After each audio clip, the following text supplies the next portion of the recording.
Ang iba ay tinatawag siyang kalikasan, ngunit mas kilala ang batang ito sa karamihan bilang inang kalikasan.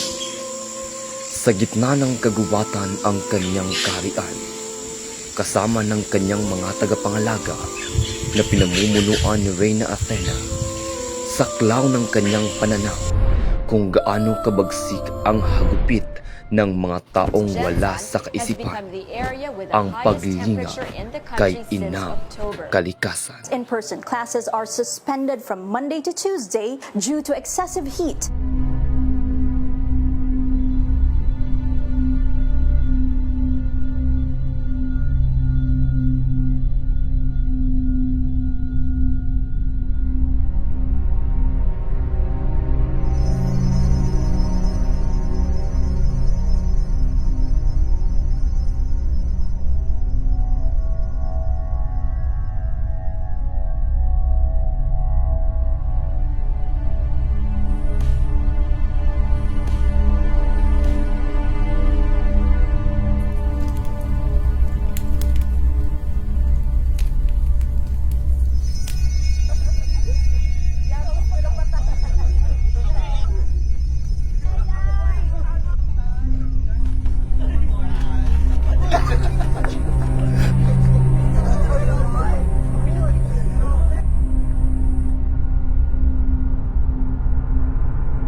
Sa pagsibol ng panahon, unti-unti nating mararanasan ang hagupit na dulot ng ating kapabayaan at katutukan sa pagsasawalang bahala na pangalagaan ang ating kapaligiran.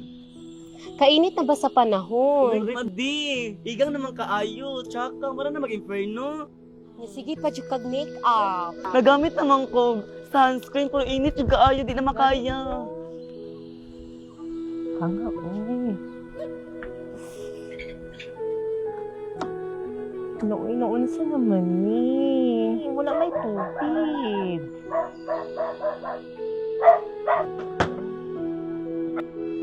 Ayo. Day. Parang namoy tubig. Bisan gamay ra. Wala pud mi tubig parehas lang taani. Bisan gamay ra kauhaw na kaayo jud.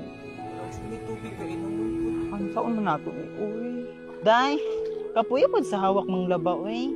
Unya day kay dili man ta dato kuskus yung taani. Uy, Mads! Mulabasad ka? Oo, Mads. Dalang kikog labo nun. Ganyan, pamidiri. Dili dyan mi kalaba, kay mugaw kayo ang tubig. Mau ba?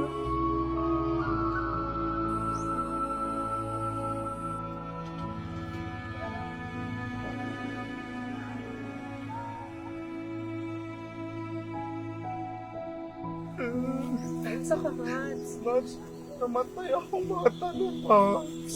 Mga tanong. Sa una nila ako.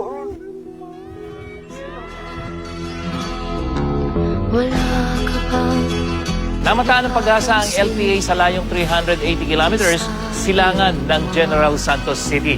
At ayon sa ahensya, nakapalob ito sa Intertropical Convergence Zone o ITCZ. Batay sa forecast ng pag-asa, posibleng umabot sa 52 degrees Celsius ang heat index o temperaturang maaaring maramdaman sa katawan sa General Santos City bukas. Sa pasaw sa kabarangay sa General Santos City, milapaw tungod sa kusog nga ulan. Milapaw kini sa pa sa barangay Tinagakan.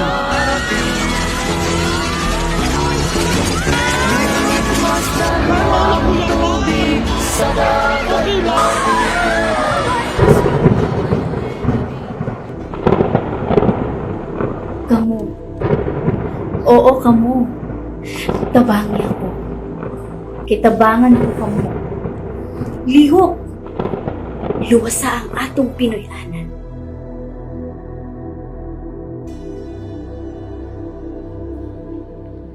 Sa kabila ng pagsubok at kapabayaan, tayo ang magpapatunay na ang pagbabago ay hindi parating huli.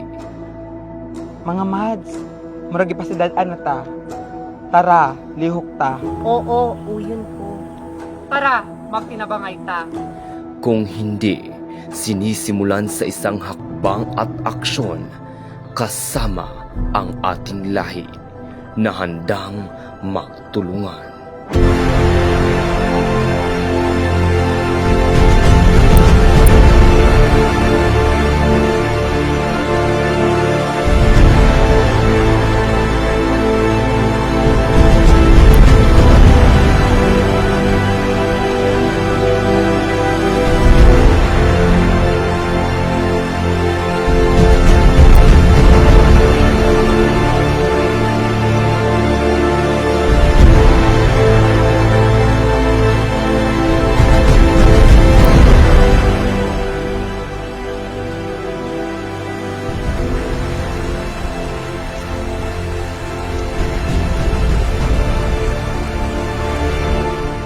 Oras na para ipasa ang korona para sa susunod na tagapangalaga.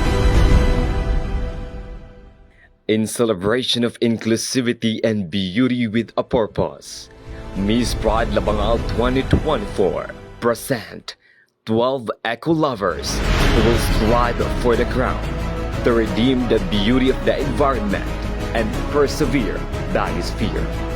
12 ladies with amplified voices, united to carry the torch of shared purpose to achieve an inclusive environment, empowered community, and willful members of the society.